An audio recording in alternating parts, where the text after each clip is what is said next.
My name is Paula Chakravartty. This is my first time hosting a webinar, so you will excuse my getting used to this format. It's new for me. I'm a professor here at the Gallatin School, and I also teach in the Department of Media, Culture, and Communication at NYU. And I'd like to thank Jennifer Burge, Angie DeSocio, Rachel Pletzer, Michael West, Stephanie Luce, Gianpaolo Baiocchi, and of course Becky Amato, who you just heard from, who've all worked to make this event possible.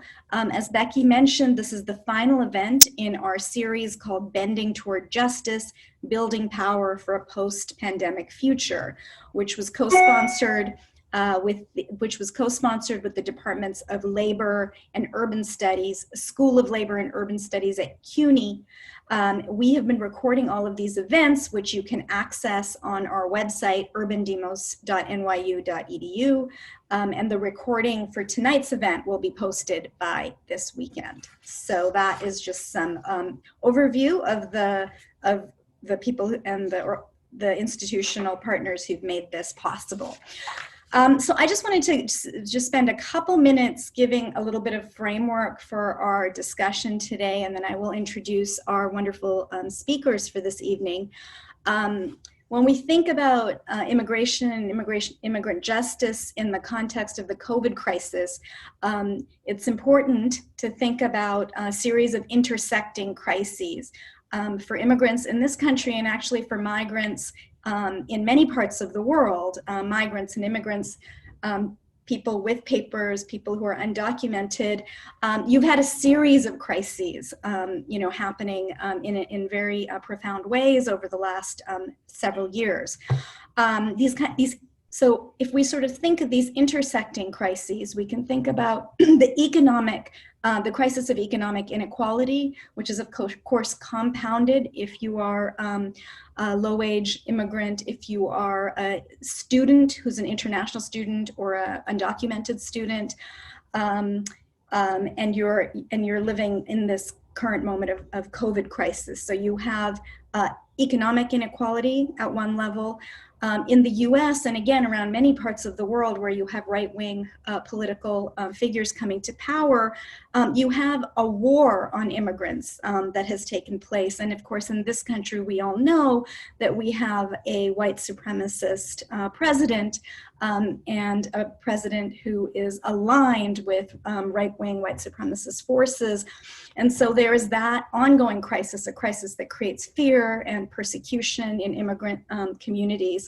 And of course, this speaks to the Chinese virus discourse, the xenophobia and the violence associated with that, which I'm sure will be touched on today. And third, you have a health crisis, and you have access to health issues further compounded for immigrants, for low-wage immigrants, for undocumented communities. We know that immigrant communities of color and undocumented communities are especially vulnerable and targeted in this current condition, and I'm sure our speakers will talk about this. And of course, they're also at the same time key as essential workers, but they don't have access to many of the benefits. We have to think about that contradiction, which is very real, and the issue of visibility and their voice and voices of immigrants, for those of us who are immigrants, in public debate about the realities of a COVID society and what a post-COVID society might look like. If there's time towards the end of the discussion, I'm involved along with many faculty and students around issues of sanctuary. You see my background here on campus here at NYU, and we work with the New Sanctuary Coalition. And I can talk a little bit later if people are interested in what the crisis has meant for international students, for undocumented students at our university and other universities in the city. What the dorm closures, the travel bans, financial kind of crisis has meant for students and for staff. But I'm going to turn this over now to our speakers, who have much more to share with you based on the work that they're doing on the ground. So I'm delighted to announce our three speakers, and I'm going to announce them in the order in which they will speak, and then we will open it up to discussion. So our first speaker is born and raised in Brooklyn, Aamnah Khan, who organizes within her own neighborhood, Kensington, Brooklyn, focusing specifically on the needs of immigrant women and youth together with Arts and Democracy and an organization called Desis Rising Up and Moving, or DRUM. She is a recipient of programming funded through participatory budgeting and a passionate advocate for participatory budgeting. Aamnah is a member of the Civic Engagement Commission PB Advisory Committee. Our next speaker is civil rights attorney for 3 decades, Elizabeth OuYang, in whose areas of expertise include voting, immigration, race, sex, and disability discrimination at the workplace, media accountability, and combating hate crimes and police brutality. As a consultant to the New York Community Trust, OuYang coordinated a funding collaborative to support organizations helping immigrants integrate into New York City. And as former president and now member of OCA-NY, Asian Pacific American Advocates, a nonprofit volunteer civil rights organization, she promotes and defends the rights of Asian Americans. Our last speaker for this evening will be Victor Monterossa, who is a people's lawyer who practices law at his firm Monterossa Law LLC. Previously, he practiced Social Security law as a staff attorney at Legal Services of New Jersey and managed legal services for homeless young people at Covenant House in New Jersey. Victor serves as a member of the Newark Civilian Complaint Review Board and is co-founder and organizer with Homes for All Newark, a broad coalition made up of Newark residents and organizations fighting to defend affordable housing in Newark. Each of our speakers have longer bios, but I'm just going to keep it at that and turn it over to the speakers themselves. So Aamnah, why don't you take it away? Thank you. Hi, everyone. All right, so I'll begin. DRUM, as Paula echoed, is Desis Rising Up and Moving. It's an organization of working-class Desi, South Asian, Indo-Caribbean members in New York City. We work on issues that impact our community, like immigration, racial justice, education, workers' rights, gender justice. And DRUM was founded in 2000, coming from the police accountability movement from New York City in the late 90s. We started off by doing immigration-related services, such as helping people in detention centers, but we quickly realized it wasn't getting at the root causes of the issues in our community. DRUM was on the ground during 9/11, and the National Security Entry-Exit Registration System, NSERS, of predominantly Muslims, which led to many folks who were undocumented, even if they had no criminal record, being deported. Loved ones didn't know where their family members were as they were missing. Little Pakistan in Kensington, Brooklyn, for example, the other border of the neighborhood I'm from, became a ghost town. At a time of extremist Islamophobia, people were hearing the horror stories of people being tortured. It even led to a lot of people, including current DRUM's family members, choosing to self-deport.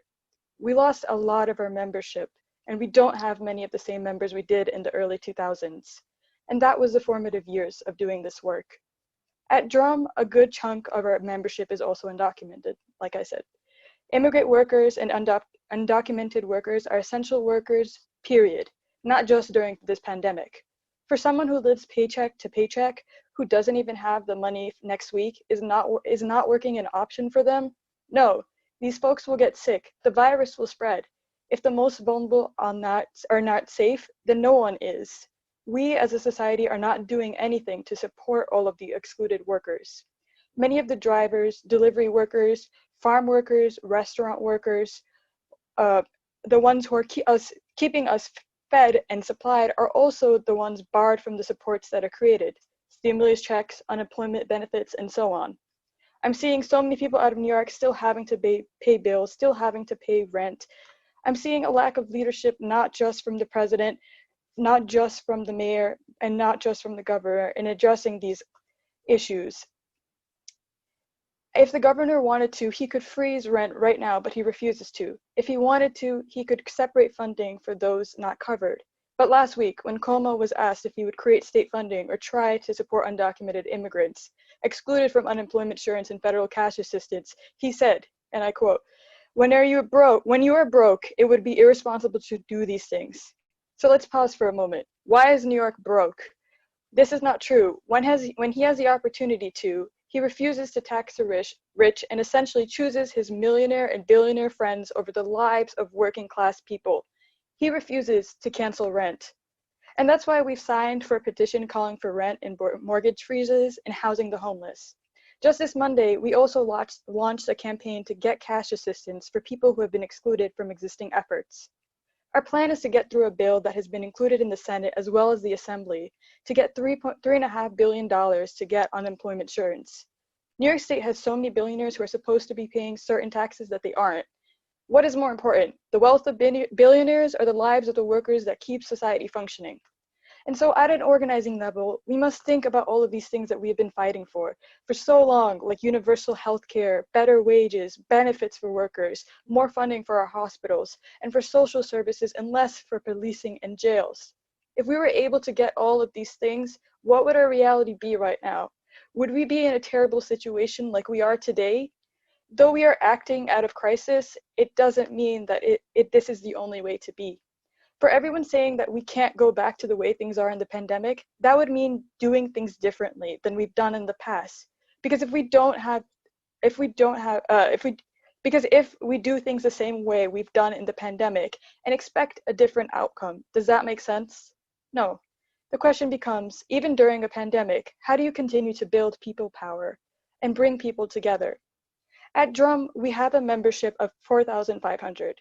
Currently, members must be working class. Why? Because Drum believes in the concept of mass protagonism, of building local leadership and giving otherwise fractured communities a unified voice, of providing investment and ownership, providing justice and social justice transformation, providing structure and social justice transformation, so that people are seen as subjects, not objects. Essentially, we're not waiting around for a community leader or a famous activist or someone else to save us. How do we get the ones affected by it to take up the fight? As we are realizing, our safety and security is tied to each other. Our government on the federal and local level is not doing enough. In this moment, while we socially quarantine ourselves, we can't be in isolation. We need to build communities, solidarity amongst each other, and that is the approach that we're taking. For example, not all of our members are undocumented. We have members from different countries, different faiths, and some of our Queen's membership meetings can be conducted in over 5 languages simultaneously. Impressive. As I engage with folks about the census, I realize it's not just about the census. Through the process of talking about census or mutual aid, how do I get folks to engage? How do we expand our reach and community, increase capacity of Drum members to reach out to all of their contacts, to make sure people are well aware of health safety practices, and make sure they're connecting with resources available? At Drum, we're tired of hearing the stories of suffering. We want to talk about power and safety as a shift. We engage people directly, but now, in this time, we're figuring out new ways to organize, including running these campaigns, such as gender justice. Culturally, gender-based violence is not openly talked about. This idea of family honor gets thrown around. If someone does talk about abusive relationships, then it tarnishes the family honor, and people can be very unsupportive and gossip, spreading lies such as a wife being unfaithful, making the situation worse, and comparing their case to other situations. Because of that, we have a cycle of violence. If a mother gets abused by her husband, and if it's possible, if her son gets married, then she will do the same to her daughter-in-law. We're not going to wait for gender-based violence to get worse. Needless to say, there is a heightened sense of violence, so we have to build community power and solidarity. We are all going through a crisis. We understand how important it is to stand against systematic oppression. And that's why our justice work is about creating protagonism. We do this by creating opportunities to embrace themselves. And we're not doing the same work in all of our bases. We're addressing things people want to address. In Western Queens, people wanted to do a live performance, a natak. Even though we know gender-based violence exists, a lot of people don't understand. What does it mean to act it out, that street harassment in front of people, and show how it's damaging? In Kensington, a lot of these stories are not talked about openly. And that's why a lot of people think this problem is a personal problem. That's why Kensington's group decided to do an audio project to document our experiences with violence. For the first time in Drum's organizing history in Brooklyn, we had a public conversation on gender violence on the plaza where we blasted these oral histories and reclaimed our space. Women who would have never believed that they are the main character of the story are now the same ones creating an agenda, facilitating online discussions on how to support those who experience domestic violence, organizing a rent strike, and creating a space for collective healing. As youth coordinator for Arts and Democracy, and at a time of much unrest and uncertainty, we believe the arts shouldn't have to suffer either, and our theme of community healing and transitioning into spring couldn't be more relevant. For this reason, we created a recurring virtual open mic series called Regeneration. We believe that all people and communities have a right to their creativity and traditions, and that deep and sustained transformation happens when people bring their full selves to their activism. Young people are a key part of Arts and Democracy's annual cultural organizing, participatory budgeting, and social media workshops, which are purposefully organized to be intergenerational in collaboration with youth organizations. I can attest to the work that they've demonstrated for their youth. Despite Kensington being an enclave of immigrant cultures, it can be difficult to break free from the bubble, whether it's issues such as model minority mentality or internalized oppression. With Arts and Democracy support, we were able to host Kensington's very first open mic for youth, facilitate a writing workshop specific to South Asian youth, and collaborate with a self-defense-based organization in response to the Trump administration and the Islamophobia experienced. So let's uplift and affirm one another. Let's return to our roots and nourish the soul. Let's hone in on the power we do have. We have a history of communities such as the Black Panthers having to step up to take care of themselves because the government hasn't or won't. Something we don't have experience with as we're figuring it out on the fly. For Drum, organizing for people power has always been our priority, and less so about services. But in a pandemic, not doing services is not an option. Right now, nonprofits and volunteers in the community are having to do what is the role of our government, providing food, cash assistance, but that can't be sustained for a very long time. The CDC has said chances are in the fall, the virus is coming back more strong and more deadly. There's this concept of when is this over, when this is over, but for who? Given that we're about to reach a moment of food scarcity because we haven't taken care of our most vulnerable, the workers that farm all your food who are not provided with adequate safety measures, they're getting sick. People are going to be left to face the consequences with the recession, lost family members or loved ones. People who have lost their jobs have no guarantee that they'll return to their jobs. Many mom and pop shops will go out of business. Where are we going to get the money for this? Where did we get the trillions of dollars to bail out companies? So we really need these things to be in place so that volunteers trying to help people don't have to risk their lives. But for the time being, we are still doing that work of building out mutual aid work and connections. I'm also helping to lead Kensington Windsor Terrace mutual aid efforts. At its core, a mutual aid group is the reciprocal exchange of services and resources. So that is, we try to match those with volunteer capacity, abundant resources to vulnerable populations, those lacking resources, children, seniors, people with disabilities or autoimmune diseases, essential workers. And we also serve as a liaison to existing community-based infrastructure. Examples of mutual aid include delivering medication, groceries, tutoring, translation, transportation, and psychosocial support. As Mariam Kaba notes, mutual aid is solidarity, not charity. Though there are a lot of well-intentioned folks, there needs to be engagement with immigrants and communities of color. And due to issues of digital literacy, language barrier, or not wanting to share intimate needs online, we mapped out our area of Kensington Windsor Terrace and divided it into the zones to first identify the needs and create a resource bank. Now, each zone includes a zone and a language captain, depending on the demographic. And after building a phone tree or checking in with our contact list, we designed a comprehensive flyer in over 12 languages, and we distributed with minimal contact and protective gear. And I'm happy to say, as Ramadan begins, as we continue to practice mass protagonism, our website is ready to launch. I'm turning it over to Liz.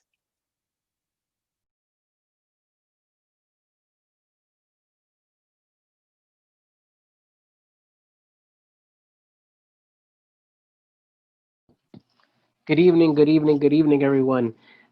Thank you very much, Aamnah. That is very tough to follow. My name is Victor Monterossa, and I am a people's lawyer. I am a community organizer, and I've been organizing for about 13, going on 14 years since I was in high school. I'm from Newark, New Jersey. I grew up here and I went to college, came back, and since then I've been organizing in New Jersey. I'm a first generation uh, citizen here in the United States, and my parents came from El Salvador during the 1980s, which very much impacted my worldview.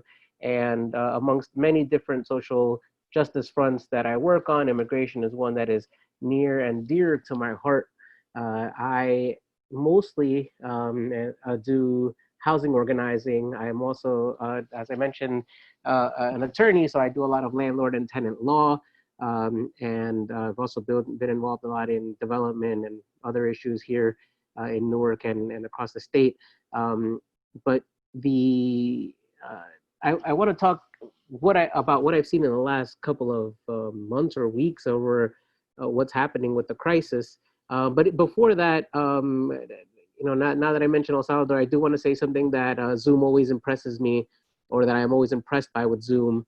And that's, folks, if you need some type of entertainment and you want to find something in history that's very interesting, in El Salvador, there was a radio station called Radio Venceremos. It was a clandestine radio where the community-based groups had to hide and well, they set up a clandestine radio station that was able to share tons of information, and people had to listen to this in the dark. You would probably be killed if you were listening to it. And I bring this up now because we're all here. We're able to still share openly. We're still able to share information and talk to each other or ask questions. We still have the space to build. And I say this because Aamnah really, I think she really drove it home.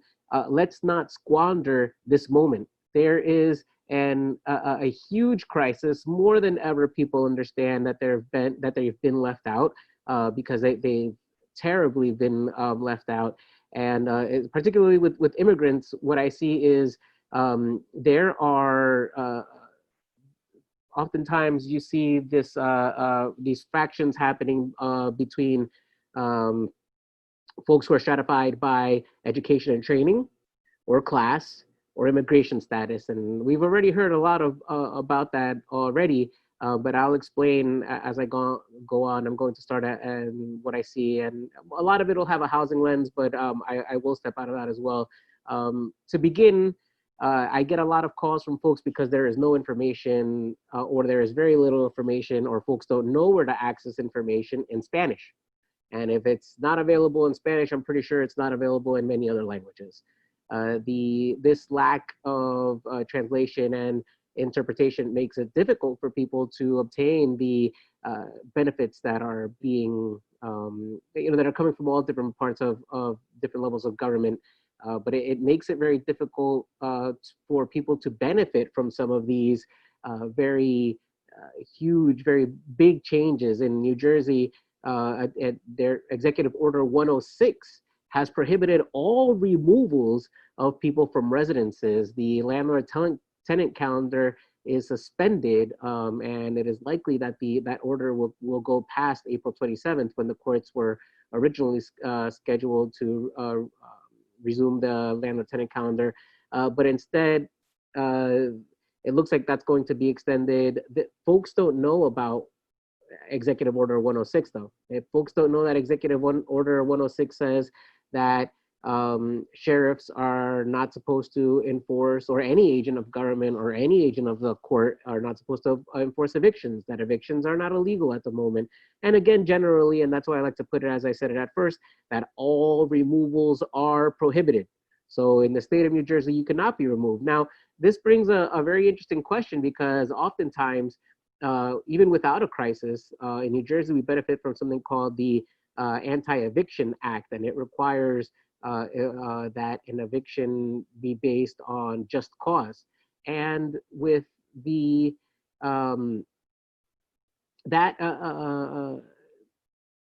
oftentimes in a regular situation, a landlord is unable to, under the or there is a misinterpretation between what happens with folks who live in single room occupancies, right? There's a house and folks are just renting a room. What happens? Well, I've gotten calls from folks who are working, and they get sick, and their roommates kick them out, and they're wondering, can they go back in?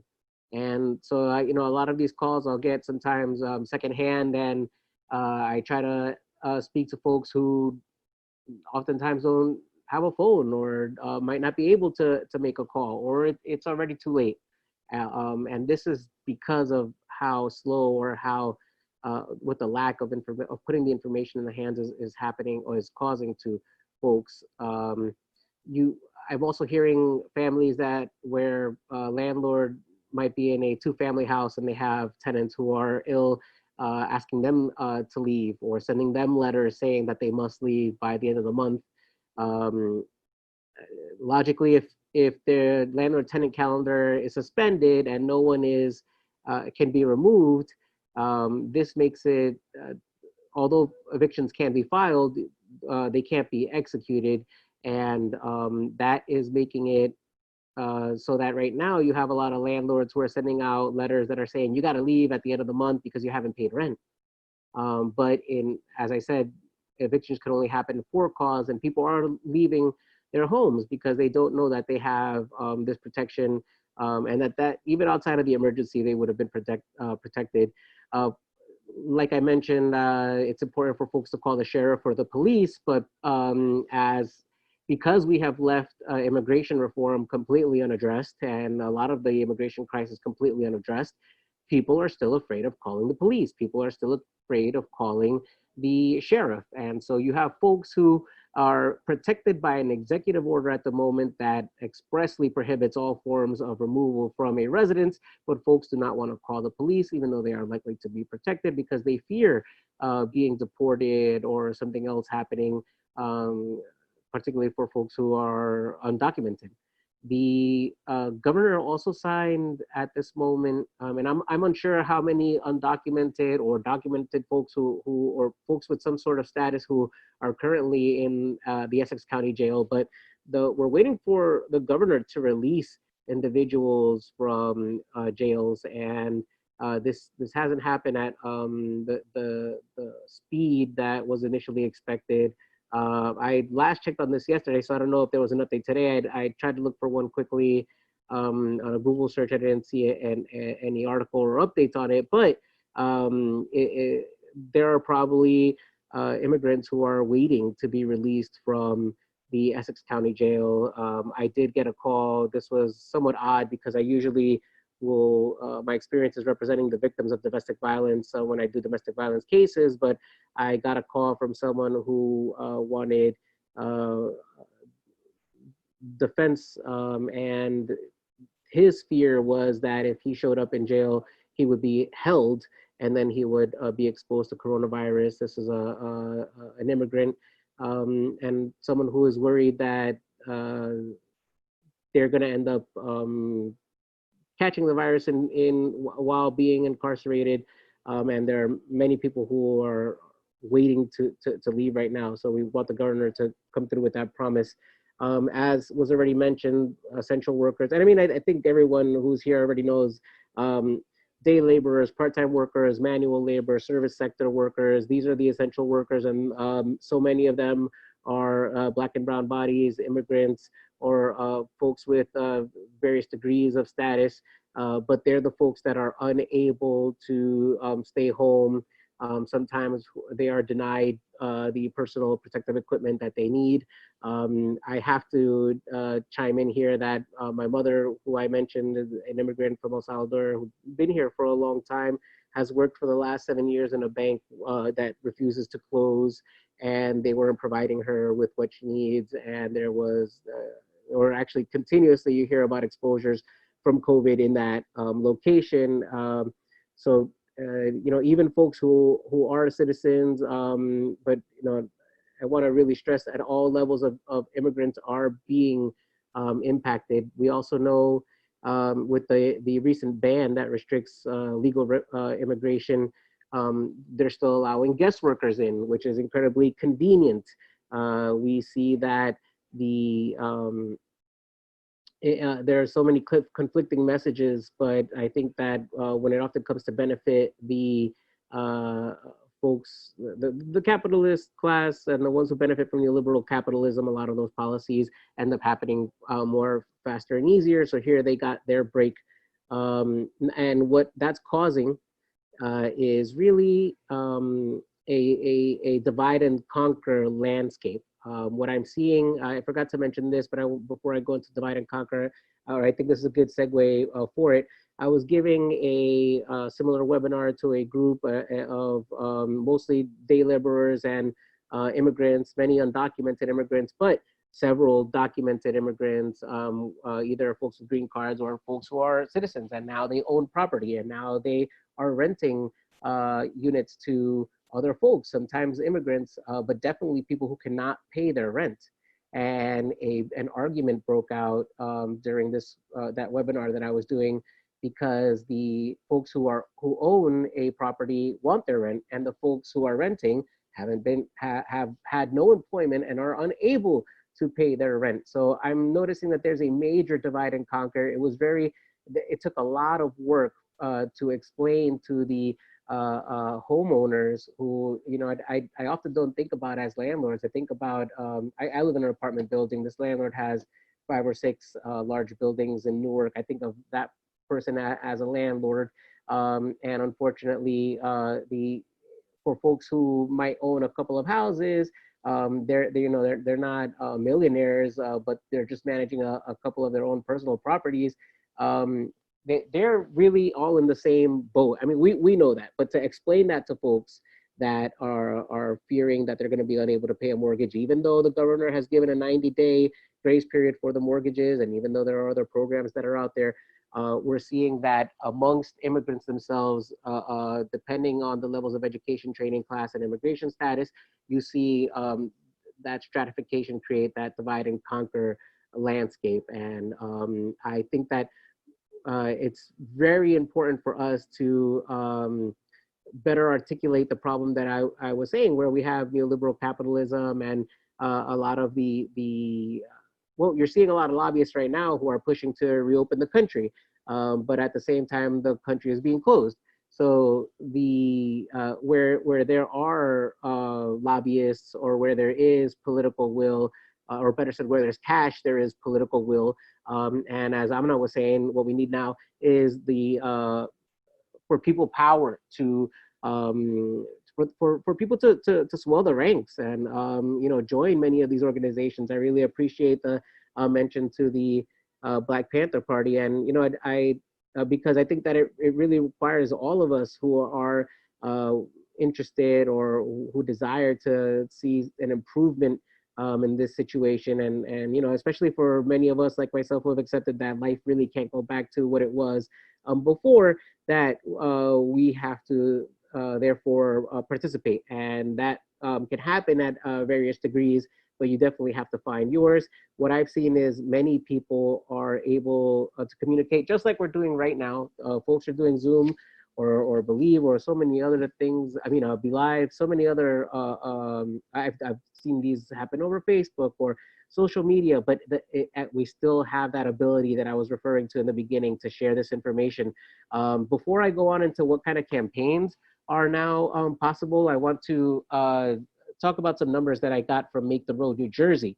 And many of you might have heard of Make the Road New York. Make the Road is an excellent organization. Make the Road New Jersey released today a report, Essential and Excluded Immigrants in New Jersey under COVID-19. And here are some of the findings that the report includes. 1 in 2 immigrants surveyed who were sick haven't seen a doctor. 86% of undocumented immigrants lacked insurance. Among undocumented survey respondents, 64% report not having gone to a doctor using local services in the past because they were worried about immigration enforcement or the impact on their status. And I'm sorry, I've also gotten a lot of calls about, hey, I've been a resident for over 5 years, and I didn't do my citizenship before, but now I have to take welfare, or I have to get food stamps. Am I going to be able to become a citizen eventually? And we know because of the public charge laws, this is a very valid concern. Among renters surveyed, 86% are worried about being able to pay rent next month. Amongst undocumented individuals, 91% were worried about being able to pay utilities, 83 about accessing enough food, 70% worried about buying medicine for themselves or their families, despite being available to all workers regardless of immigration status. A majority of undocumented survey respondents reported that they were not provided with paid sick days by their employer. In the state of New Jersey, you have paid sick days, and this is not being, employers are not adequately or are not actually following the law. I'd also like to use that space to say that OSHA is putting the onus on employers to make these changes, and frankly, they're just not going to do so. So we're not getting much help from the federal government. I'm going to wrap up by saying the obvious campaigns: healthcare, immigration reform. But if you hear any mutual aid programs, join them. Besides food and supplies, folks, I just, I feel like this is an opportunity for us to start building time banks, for us to start exchanging our work for other work that's important instead of focusing on neoliberal capitalism. Remember, another world is possible, and here's our opportunity. There's an opportunity for us to do more urban farming. Also in New Jersey, of course, there is a rent cancellation campaign, which I must say, it still it does not address the complete needs of, because it requires payback. And if there is this political will of the lobbyists to do everything for the capitalist class, the main reason why we need to build people power is to make sure that we get rents canceled. Finally, folks, think about alternative ownership. In New Jersey, you can put buildings into receivership when they're in bad conditions. I encourage folks to start building TAs to start doing that. And you could also make limited equity co-ops. And these are just ways for us to start moving toward being able or pulling back from those who own right now. I'm an abolitionist. I believe in an abolition of all forms of oppression. I hope that this helps you abolish the forms of oppression that are impacting tenants, immigrants, and all kinds of people. I want to pass this on, I believe, to Liz. Thank you very much, everyone.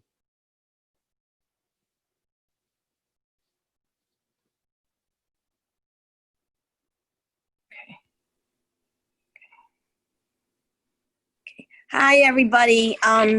I think both Aamnah, Victor, and Paula have really set the tone and the theme of this ongoing contradiction of immigrants, including undocumented, who are the backbone of America, and yet are the most targeted in many ways, through immigration and non-inclusion that they both have spoken to. But imagine on top of all of that, fear of housing, losing housing, fear of deportation, fear of money to put food on the table, that you add to that fear of being attacked.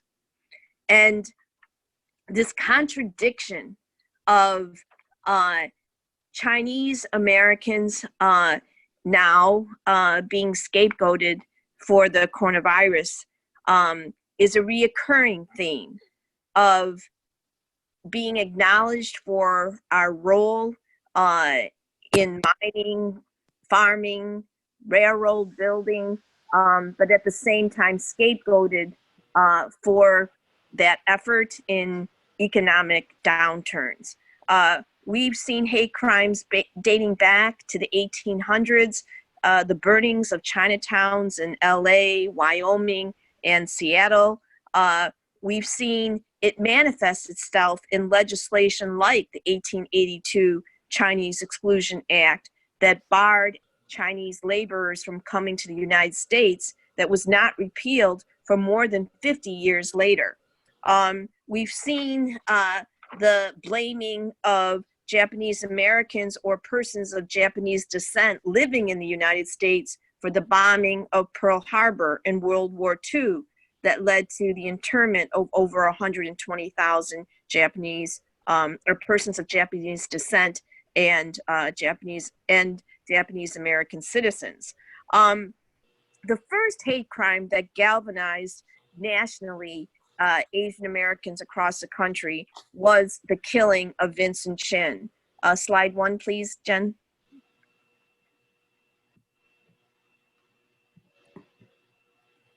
Okay. Okay, that is Vincent Chin's mother, Lily Chin, holding the picture of Vincent Chin. In June of 1982, Vincent was 27 years old. At that time, I was a senior at the University of Michigan, and this was an incident that happened in Detroit, Michigan. Vincent was on the eve of his wedding at a bachelor party. They went to a strip club. A fight or an argument first broke out between two white auto workers, Ron Ebbins and his stepson, Michael Nitz. And the argument continued outside, and they blamed Vincent for the downturn in the automobile industry in Detroit back in the 1980s. And they thought he was Japanese, and blamed him for the downturn in the American automobile industry. They chased Vincent. Michael held him down while Ron Ebbins used a bat and swung it repeatedly at Vincent's head. A couple days later, Vincent Chin died of brain damage on June 19th, 1982. No one knew about this case until after Judge Kaufman accepted a plea bargain, giving these two auto workers only 3 years probation and $3,000 fine. After that plea bargain was accepted, then gradually Asian Americans across the country began to learn of this case. And it was the first time that Asian Americans galvanized nationally to demand justice through petitions, through letter writing, through protest, etc. It led to the Justice Department bringing federal criminal charges that led to a trial in which one of the two, Ron Ebbins, was convicted. He appealed it. The appeals court reversed the conviction, and a new trial was held in Cincinnati away from the tensions in Detroit, because the defendants claimed that they wouldn't get a fair trial because of all the publicity about the case. And in Cincinnati, they didn't understand the tensions, and Ron Ebbins was acquitted. So to this day, his perpetrators have not served 1 day in jail for the killing of Vincent Chin. After that, we saw many more incidences, and because there was a national apparatus in place to galvanize, that was different from pre-Vincent Chin. Moving forward, we see post 9/11, the number of skyrocketed attacks on Arab, Muslims, and South Asians, blaming again them for the attack on the World Trade Center, this guilt by ancestry, this guilt by religion, and this guilt by ancestry plays out in COVID-19. Slide 2, please. On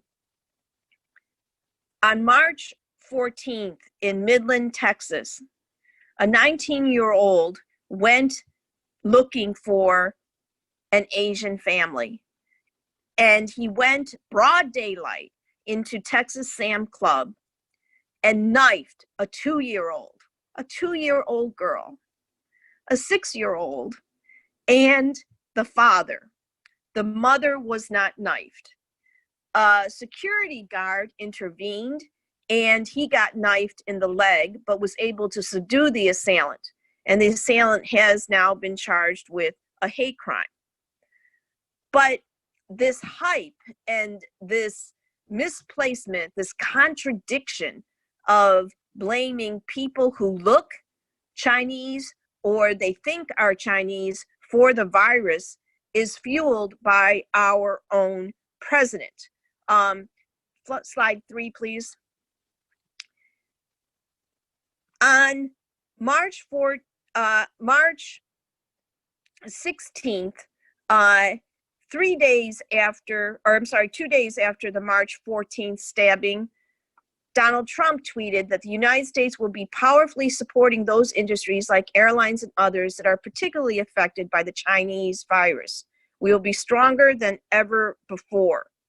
And he continued, slide 4, please. Is Democracy Now! I'm Amy Goodman.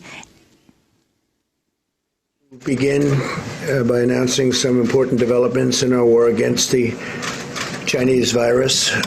We'll be invoking the Defense Production Act just in case we need it. That was the opening line of President Trump's news conference about coronavirus on Wednesday. Later in the conference, he was questioned by ABC News reporter Cecilia Vega. Why do you keep calling this the Chinese virus? There are reports of dozens of incidents of bias against Chinese Americans in this country. Your own aide, Secretary Azar, says he does not use this term. He says ethnicity does not cause the virus. Why do you keep using this? A lot of people say it's racist. It's not racist at all. No, not at all. It comes from China. That's why. Comes from China. I want to be accurate. About Chinese Americans in this country. The aides behind you. Are you comfortable with this term? I have great love for all of the people from our country, but as you know, China tried to say at one point, maybe they stopped now, that it was caused by American soldiers. That can't happen. It's not going to happen. Not as long as I'm president. It comes from China. It comes from China, he said. PBS correspondent Yamiche Alcindor also questioned Trump at his news conference. There are at least one White House official who used the term Kung flu, referring to the fact that this virus started in China. Is that acceptable? Is it wrong? Are you worried that having this virus be talked about as a Chinese virus, that might... I wonder who said that. You know who said that? I'm not sure the person's name, but would you condemn the fact... Say the term again. A person at the White House used the term Kung flu. My question is, do you think that's wrong, Kung flu? And do you think using the term Chinese virus, that puts Asian Americans at risk, that people might target them? No, not at all. I think they probably would agree with it 100%. It comes from China. Yamiche Alcindor was referring to an incident reported by CBS White House correspondent Weijia Jiang, who describes herself in her Twitter profile as a Chinese-born West Virginian. She tweeted on Tuesday, "This morning, a White House official referred to coronavirus as the Kung flu to my face. Makes me wonder what they're calling it behind my back," she said. Well, for more, we're joined by Elizabeth OuYang, the former president of OCA New York, a civil rights group where she advocated for victims of hate crimes and fair media representation of Asian Americans, civil rights attorney, community advocate who teaches at Columbia and New York University. Liz, thanks so much for joining us. Can you respond to President Trump repeatedly saying this, calling the coronavirus the Chinese virus? Certainly. There's a big difference in saying that the virus originated in China versus calling it a Chinese virus. By calling it a Chinese virus, it is implying for people who have limited interaction with persons of Asian descent and information about how this virus is spread, that it's people who are Chinese or they think are Chinese who have this virus.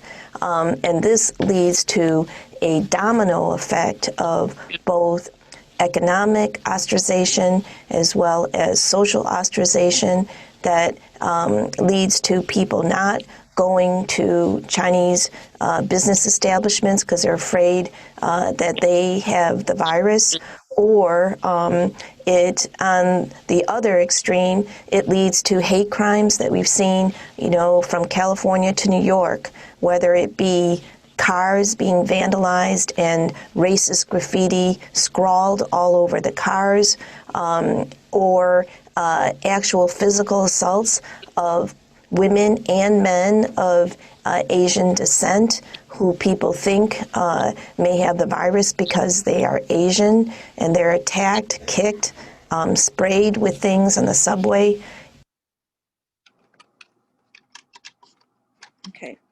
Okay.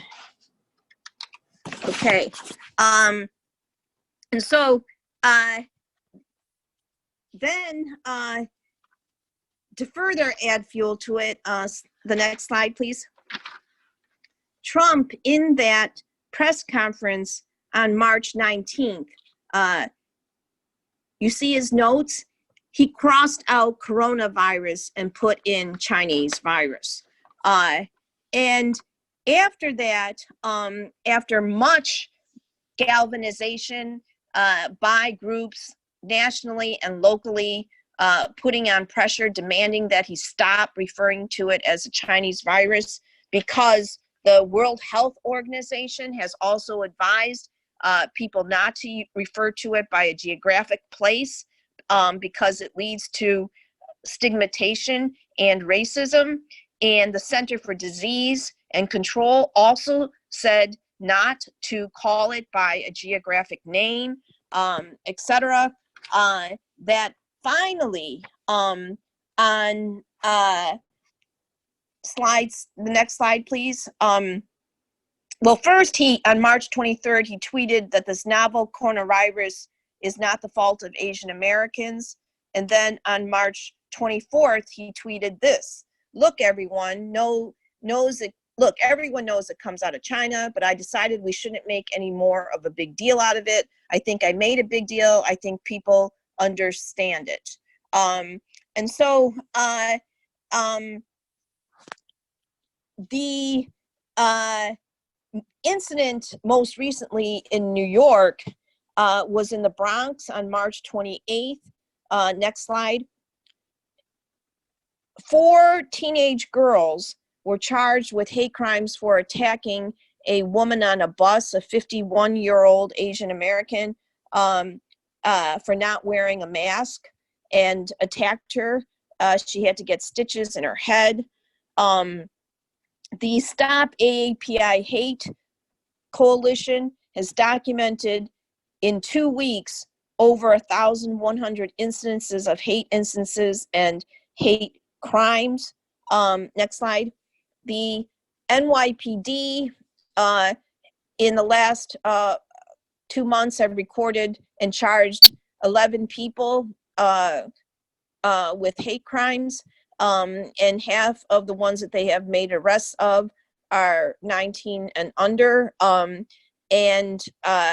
It's the perpetrators are both female and male, and the race of the perpetrators are African, Hispanic, and white.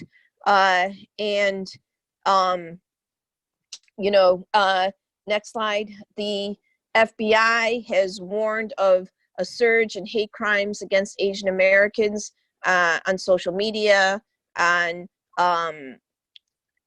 white supremacist pages, etc. Majority of the cases, though, are not reported, and they fall in the category of, next slide, please, of instances, hate instances, where racial slurs or somebody's trying to harass somebody because they appear to be Asian, and want to blame them for having the virus.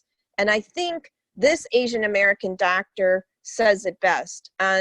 And this goes to this ongoing contradiction that, Aamnah and the other speakers have addressed. And here he is, a doctor clothed in medical garb on the subway, and someone is trying to harass him and yell racial slurs at him. A bystander intervenes and says, "No, you can't do this." And at the same time, he's given adulations for being a doctor trying to save people's lives. So like Victor said, no one is left untargeted here. A rich or educated doctor is experiencing the same thing that low-income immigrants are, and this white supremacist mentality strikes at the core here. And one of the next slide things that I'm doing is I have been the supervisor of OCA New York's Hate Crimes Prevention Art Project, and now in its 14th successful year. And we bring teens together from diverse racial, ethnic, gender, identity, sex together, and we teach them about what a hate crime is, how to use art as an advocacy tool. And we are actively trying to get some of the teens who have been charged with a hate crime as an alternative to sentencing. We believe in restorative justice, and we want them to be part of our project this summer, which probably will have to be online. But we are committed to that. OCA New York has canceled a lot of its other programs, but the Hate Crimes Prevention Art Project will go forward, whether visually, remotely, or in person. Okay, I'll put it back to Paula.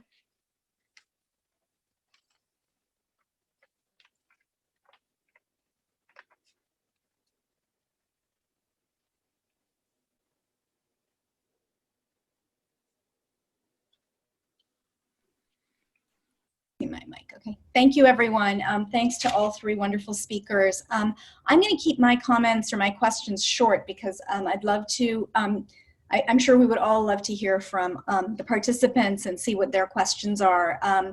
I think the main question that I have for all three of you to sort of think through your three presentations together that were also effective and covered important dimensions of this topic.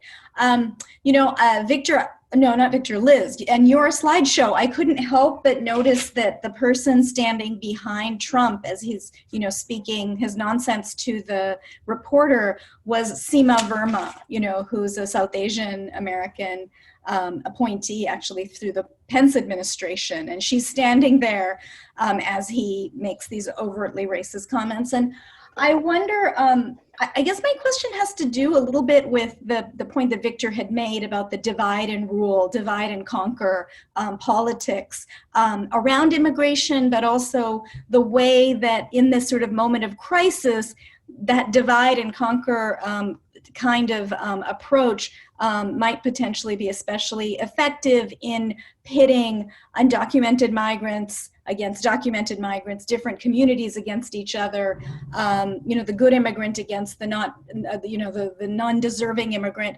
And I just wondered from each of your perspectives what your thought was about building coalitional politics to do the kind of work that Aamnah mentioned, which is the politics of engagement, of solidarity, not of standing always as victims. And so I would love to hear from you all about your thoughts on coalitional politics. Maybe we can do it in the order that you spoke. So Aamnah, if that question is something that you think you might be able to address, that would be great. Thank you. Yeah, for sure. I mean, even the petition that we've signed on to, we can't do that alone as an organization.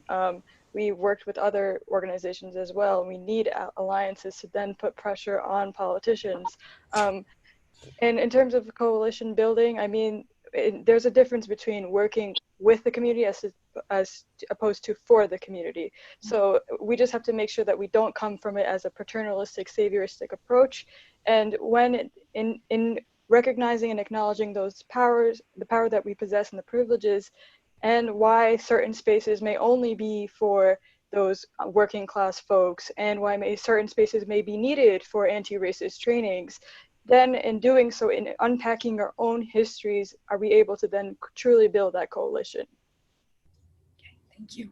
Victor, I think you're muted. I absolutely agree. The only way for us to overcome the divide and conquer tactics that, I mean, they've worked for so very, very long in this country. is for us to build together. And I really, in this sense, encourage everyone, if you have, I mean, everyone should have access to some Zapatista thought. And the Zapatistas say, for us, everything, and for ourselves, nothing. And really, we need to start sharpening our critique of neoliberal capitalism and of how this is a global crisis, because it really goes beyond the United States or just our financial system. So, you know, these coalitions are as small as, well, in New Jersey right now, there's to give an example of the impact that it could have on policy, Compassionate New Jersey is a coalition of several organizations throughout the state that are working on rent cancellation, bill that I alluded to earlier. This is made up of nonprofits, of grassroots organizations, grass tops organizations, folks or politicians, but these are all folks who together are able to probably put the same amount of pressure that one or two lobbyists can. And for that reason, everyone really must be encouraging folks to look at the to look up the information of their elected officials at all levels, to join, you know, if you're in a building, to join a tenant association, if you're LGBTQ, if you're a woman, if you, however it is that you identify, or whatever it is that you feel passionate about, join your people and connect with folks also that require you to grow. You know, I'd say that a lot of Latinos, or I wouldn't say a lot, especially in New York City, but here in Newark, in the North, it's easy for Black and Latino folks to stay apart, to not share time or space. And what that creates is a lot of room for people to use these differences or separations as excuses to pit themselves against each other rather than work together. Before this, we were talking about how there's this slippery slope of policies that are happening in Newark. Imagine if a united Newark was able to say, let's garner civil liberties, or throughout the nation. If we could really build these regional coalitions to then, you know, forget about Trump. How can we feed ourselves? How can we employ ourselves? How can we remember? Oh, I'll stop with this, but remember, folks, that you need an employment. You need employment. You need the employment authorization if you want to earn wages. You do not need employment authorization if you want to own. So if folks want to start building up co-ops, and I think really we need to get into some heavy co-op theory, because everybody can earn profit from there regardless of their status. Yeah, and you know, when I was first asked to be on this webinar by Becky, I was honored, and I still am. But you know, because it does impact a significant immigrant population, the hate crimes. But when you talk about that divide, there are many who say, I'm American, and, you know, I'm born here, I've never been to Wuhan, you know, don't put me in that category. And so there, you know, is this constant theme of Asians being perpetual foreigners without recognizing the diversity that exists.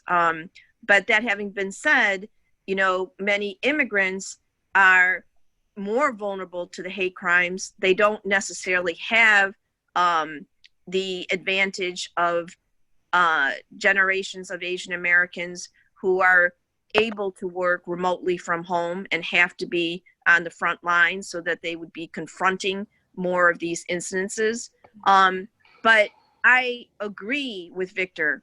We have to create those opportunities, and we have to make those linkages, because mainstream media is not. The issue, Paula, that you raised of white superiority is something that links all three of our talks, and people don't realize it. And the Democracy Now! Video, I had African Americans comment, you know, where was OuYang when all the police brutality incidences were happening, you know, et cetera, et cetera. And I waited a while to respond. And finally, I felt I needed to. And I said, you know, hey, I was one of the speakers on this video, and I was there for Richie Perez, for Amadou Diallo, for Abner Louima, for Sean Bell, for Eric Gardner, for Yongxing Huang, et cetera, et cetera. But you didn't hear about it because mainstream media wants to portray it as a black-white issue or a Latino-white issue, where Asian Americans were very much involved. Should we more be involved? Absolutely, absolutely. But, you know, the fact that, you know, there was this gap and that skews reality, you know, needs to be addressed. And I think the issue that resonates with all of us is the notion of white superiority. We are all considered the other. Okay, thank you so much, Liz. And let's open this up. We have about 15 minutes left, and I'm sure folks have questions. So Becky, I'm gonna pass this over to you to moderate the Q&A. Yes, thank you. Sorry, I'm in the dark. I have terrible lighting in my home, but I'm not completely in the dark. So as I mentioned earlier when we opened up this panel, and by the way, thank you all for all of your comments. I've just really enjoyed everything that everybody had to say. I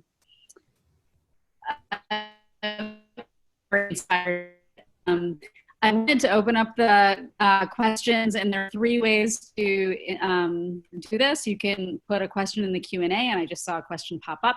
You can put a question in the chat, which I will read aloud, or you can raise your hand, in which case you can choose to be asking your question with your own voice, or I can ask your question for you. So I see a Q&A question here, so I'm going to ask this.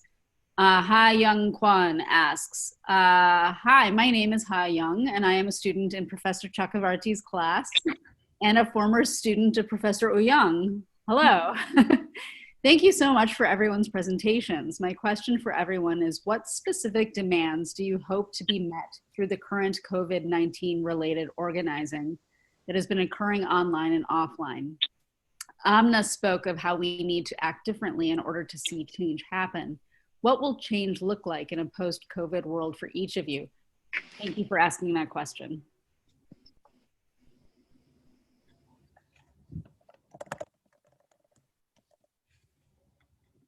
I think I would underscore that intersectionality that we've been talking about.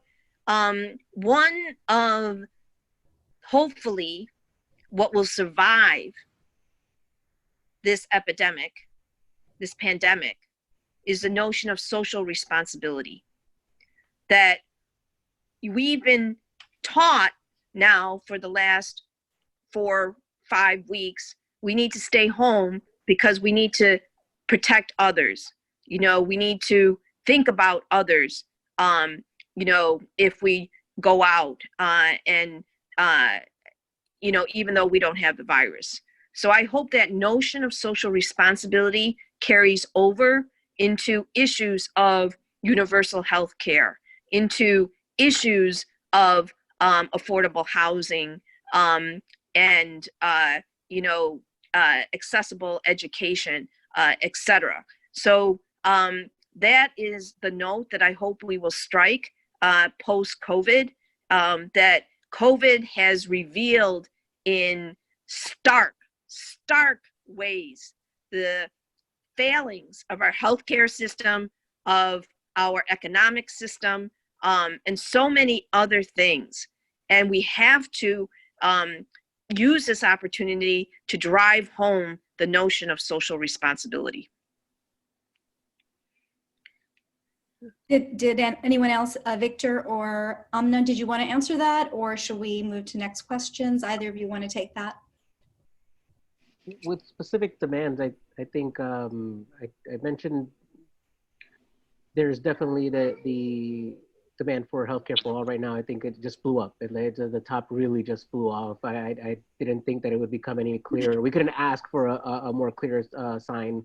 Immigration reform, of course, because this is just so many people who are left in the dark, and there's just no explanation for it. But I think also, at least within states, because I think it could be done nationally. I know it could be done nationally, but definitely within states, the demand to cancel rent, I think it can, and it may happen in many states. Thanks. Aamnah? Yeah, I mean, the reality is we don't know what it looks like post-pandemic until we do those things differently. And that looks like agitating people and seeing how this pandemic has exposed existing systematic inequities. And so, and even though we see that and we're agitated, are we doing anything about it? Are we organizing digitally? As Victor mentioned, rent strike, are we thinking about expanding that paycheck to those essential workers that aren't included, like undocumented folks? And going back to something we were talking about earlier about coalition building, we also have to make sure this is not playing oppression Olympics and that communities of colors aren't pitting against each other themselves, and that we're recognizing the privileges when certain communities of colors have, for example, anti-Blackness, colorism, and recognizing that a lot of the movement, like with the Black Panthers, Black Americans have paved the way for immigrants, for immigrant communities of color. So that's something to also think about in moving forward, is not only making sure that we're not angry at each other and the wrong people, but that we're also putting pressure on those politicians, and at the same time recognizing that we are actually, it is different. And actually there's a history here of indigenous folks, of Black Americans, that we're not recognizing. And yeah, this land wasn't built on dreams, and that, and you know, like people have this idea of this American dream. It doesn't exist because slavery existed. Yeah. Thank you. I'm not seeing other questions, but I would love for people to ask. But while I give you a second to ask questions, I'm going to ask my own question. So I was thinking about, you know, that today, so I live in the same district, I think, as Aamnah in Brad Lander's district in Brooklyn. And there was a petition that went out for all of us to sign, for those of us who follow his Facebook, to sign for a Bill of Rights for essential workers. And so I signed, and I shared it with my building. And I've also noticed, you know, every night at 7 o'clock, my building is loud as hell, you know, cheering, banging pots and pans. But only one person gave me a thumbs up on Facebook about signing an essential workers Bill of Rights. So there seems to be, now whether that's about me or that particular petition, who knows, but there seems to be a divide between people who are happy to perform their concern about essential workers and immigrants, who are usually the people doing that work, and the actual political action. And so I'm asking you an impossible question, but I wonder what your response is, or what your thoughts are about bridging that divide between the people who feel the privilege to be able to stay at home and bang pots and pans, and the people who are willing to put their lives on the line to stand up for their allies.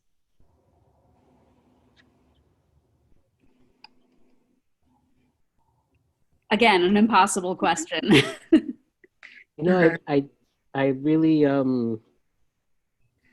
I was lucky that someone handed me Saul Alinsky's Rules for Radicals. And one of the things that were weird to me is that he discusses how some folks or organizers are born organizers, and some folks just, everybody has a role in a revolution, but not everybody organizes. And that also reminded me about this that was, and I'm ashamed to say, that was when I was in law school, because I was organizing way before that, so I read that really late. But at that same time, two professors were talking, they're members of the National Lawyers Guild. We had a panel, and they were saying that what they noticed was that the difference between people who showed up to demonstrations was there were the folks who wore boots and the folks who wore sneakers. And I just kept on, or what I've noticed is, if you feel the calling within yourself, if you're listening to this right now and you say, oh my God, I gotta do this, then you have the seed of militancy within your heart and soul, and water it and watch it grow right now, because that's what's necessary if we want to change things. And you're not gonna see another opportunity like this. I wanted to see an opportunity like this for more than half of my life, and it's the saddest opportunity that I unfortunately think we have So take advantage of it now and stand up for your community. And if you don't feel that, then you can do this with your wallet. You could do this by sharing. You could do this by checking in on people. You could do this by taking meals to the people who are doing this type of work. You can help just pass on information where people don't even want to touch paper. So if you send a text or an email with certain information that might interest someone who's organizing, then go ahead and do it. Everybody has a role. So find yours, find what's ticking in your heart. And I just can't, underscore enough that interconnectedness. The best thing that happened today was being able to speak to my 94-year-old godmother on the phone, who's in a nursing home in Rochester, New York. And the healthcare worker put me on the phone with her. Realizing that, thank God for that healthcare worker, she's the only one who's physically there for my godmother right now, because we can't go to the nursing home. And so, and it's getting the stories out and realizing that interconnectedness, and you see that in your actions of all the solicitations I've received, and how you can give in this COVID crisis. I'm giving to a fund where it's going to benefit undocumented workers, and essential workers that are not covered by the stimulus fund, because of the education and that deliberate attempt to make that interconnectedness and how we are all connected. And so I think we have to continue to strive to do that, because that's the only way we're going to be able to mount a big enough campaign to sway public opinion. So I'll say this, in terms of the banging pots and pans, I'd also be curious to see where that's occurring, in which neighborhoods, because I'll be honest, it doesn't occur in my neighborhood. And I wonder, is it because a lot of the folks in my neighborhood are taxi cab drivers who have been tested positive for COVID, or who have already died? And as Brad Letter, one quote that he also said is, we might be banging pots and pans, but we haven't done enough to make sure that they got the pay, the sick leave, the workplace protections, and the dignity they so deeply deserve. So I feel like while it's well-intentioned, I wonder if this could be a bit of a more performative act, in where we need to transition in thinking about ways to protect those healthcare essential frontline workers.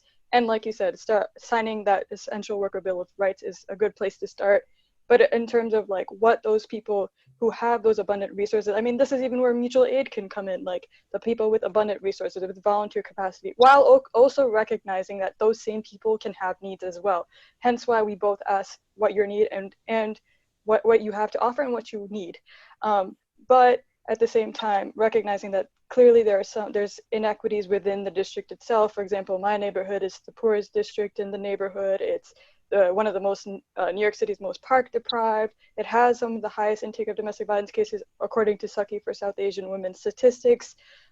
So thinking about ways to support existing orgs, like for example, Drum, like having them make the space for themselves to organize, but also that can help in with those people with power and privilege, can happen mainly, like especially with funds. I think even in this mutual aid work, we're also seeing that some of this work, we don't have to reinvent the wheel, because we have some existing community infrastructure. And so we have to learn about that and think about that transition from service to social action. Thank you. Thank you. We have one question, and I'm mindful of the fact that we have 3 minutes left before 8 o'clock, but I do want to ask this question and say it's our last question, and see if we can get a response, and then thank everybody for their time. So the question is from Will Wu. Thank you very much for your insights. Mainstream media is changing or manipulating the way that people are thinking about the immigration issues. Do you think the landscape that mainstream media have so much power to form a certain way of thinking can ever be changed?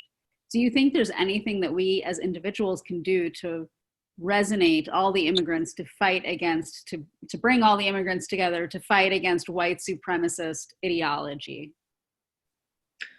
We need to put pressure on the advertisers of those mainstream channels. If there's something discriminatory or not being covered, you know, to put pressure where it counts and have those advertisers pull out if things are not being covered accurately.